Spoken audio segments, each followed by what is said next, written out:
Today we're going to be talking about environmental and cultural factors with individuals suffering from PTSD. Okay, we'll start by discussing impacts of the media on individuals suffering from PTSD. Portrayals of individuals with PTSD in the media are usually pretty negative. Individuals are shown to be explosive, angry, and have a lot of violent tendencies, which isn't accurate with what they have in real life. And coverage increased greatly after the Iraqi war began because we saw a stark increase in individuals with PTSD. Next, we'll discuss family support. There's been a lot of studies about individuals with PTSD and what kind of support is best for them. And most studies conclude that familial support is not as effective as peer support.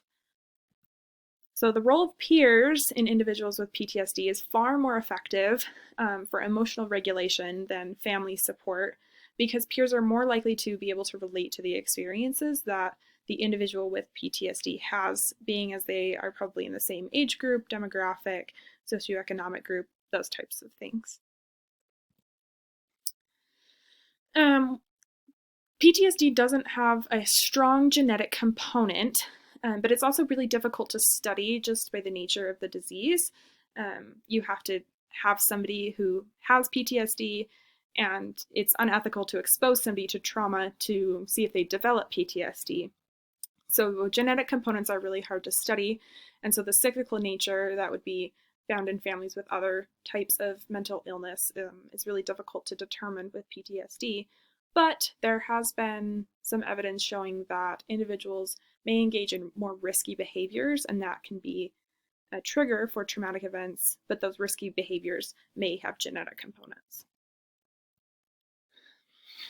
As far as legal and political systems go for individuals with PTSD, the biggest help that we've seen recently is the addition of PTSD to the DSM, which is the Diagnostic and Statistical Manual of Mental Disorders. And that's a proven way to show that somebody has a mental disorder. So situations with individuals that may have required some kind of jail time, they can now truthfully be treated and rightfully be treated for a mental illness rather than just perhaps a crime that they've committed. Barriers in the community. So cultural barriers don't really exist with PTSD, but some people with different cultures may experience PTSD at higher rates and with different expressions of PTSD that can be dependent on culture as well. But another barrier might be the stigma behind mental illness. Some people with mental illness are seen as less than or more incompetent than individuals without a mental illness. As far as international scope goes, there really isn't much research on the international components of PTSD. Either way, whether they may be more in danger or shunned in certain areas of the world, there wasn't really any information regarding that.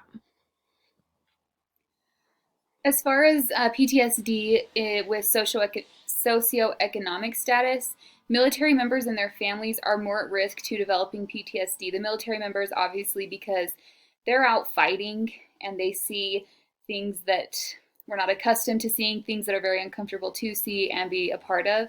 Their families, because they can deal with the emotional trauma of worrying about their loved ones being gone and fighting.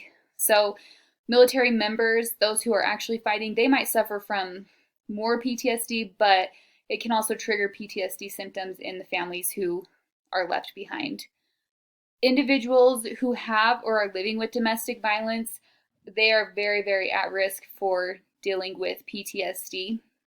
And then also individuals who had suffered traumatic experiences or personal trauma.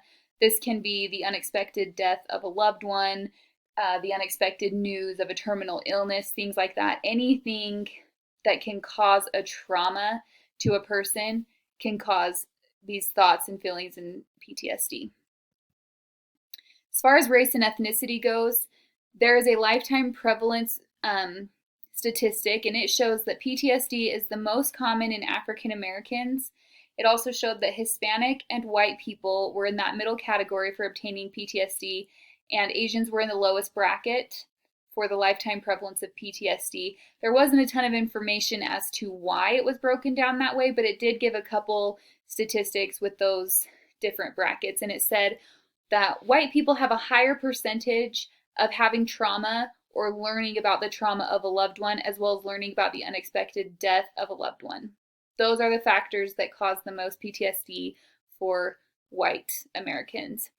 African Americans, they were in the higher bracket for risk of child maltreatment and witnessing domestic violence. Asians, male African Americans, and female Hispanics were more at risk for war-related events. Some of the things with religion and PTSD were that PTSD could be caused from a spiritual struggle. Some of those struggles could be a person feeling alienated from God, a religious rift, a spiritual crisis they were going through, or feelings of fear and guilt regarding their religion. All of those things can cause a person trauma. There was an article that said that having a positive spirituality, like being very invested in your church, feeling very at peace in your relationship with God, that could not prevent PTSD. But having a negative spirituality, those things like a crisis of faith, feeling alienated from God, those could actually cause PTSD. So while spirituality didn't have a cure or prevent someone from obtaining PTSD, having a bad spiritual experience could actually cause it. As far as gender goes, males were more likely to experience wartime PTSD just because on average there are more males that enter the military branches than there are females. And then females were at a higher risk for developing PTSD due to domestic violence and abuse. Females were just more likely to be targeted in that area to develop and suffer from that there. As far as geographical location, Canada actually had the highest rate of PTSD, which was a little bit surprising to me. That is not what I would have guessed, but it did rank the highest on the article that I found. It also stated that people from rich countries were at a higher risk of suffering from PTSD. And that was because, as the article explained, people from rich countries or safe areas, they are not accustomed to scary or bad things happening. And so if something bad did happen or something that caused trauma, they would probably have a harder time recovering from it because they're not accustomed or used to dealing with that. And so for that reason, they're just at a higher risk of getting it because it's not something they are accustomed to seeing or experiencing.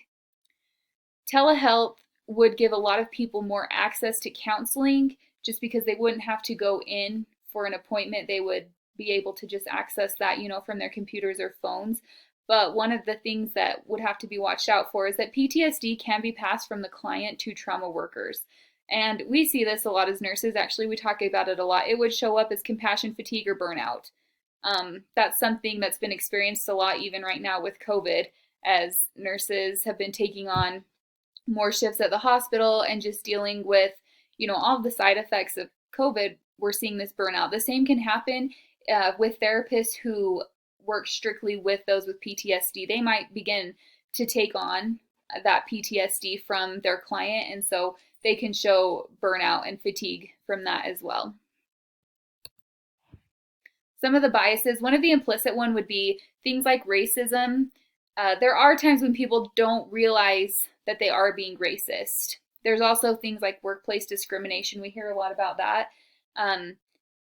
At times people might not realize this is happening or that they are doing it to others, making that an implicit bias. Some of the explicit ones would be things like hate crimes, racial profiling by police, and a vilification of someone's identity. People are very aware of what they're doing in those cases. On the international scope, it goes back, this is just kind of the opposite of what we've mentioned earlier. The poor and more dangerous areas of the world, they actually have lower rates of PTSD just because some of those traumatic experiences and traumatic things that people see, they're more used to seeing them. They're more accustomed to dealing with things like that, which makes them better able to deal and cope with them, which kind of lowers their statistics to having PTSD. Other than that, PTSD, there's really no way to prevent it. So it's pretty common on an international level. It's just anyone that could feel trauma, experience trauma, that will cause PTSD, and we really just don't have a way to prevent people from suffering and dealing with these traumas. So around the world, it's a pretty common thing.